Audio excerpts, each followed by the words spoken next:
તમને ખબર છે કેટલી અમને મોજ છે અહીંયા? આમ તો જુઓ, એ લીલા આંબા, કેરીઓ આવી છે ખાટી, અને આ બાજુ જુઓ હરિયાળી ધરતી, બનાસકાંઠાની લીલુડી ધરતી, પાણી જઈ રહ્યું છે પાછળ એરંડામાં, એસી ફેલ થઈ જાય એવું છે વાતાવરણ. વેકેશન પડે ને જો આવી જો ગામડિયાની મોજ ન માલીએ ને તો જિંદગી અધૂરી રહી જાય એવું છે ગામડિયાનું વાતાવરણ.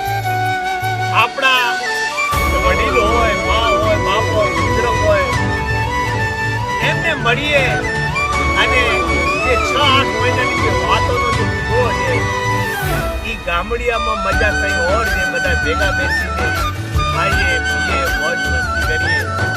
તો આવી રીતે બનાસકાંઠાની ધરતી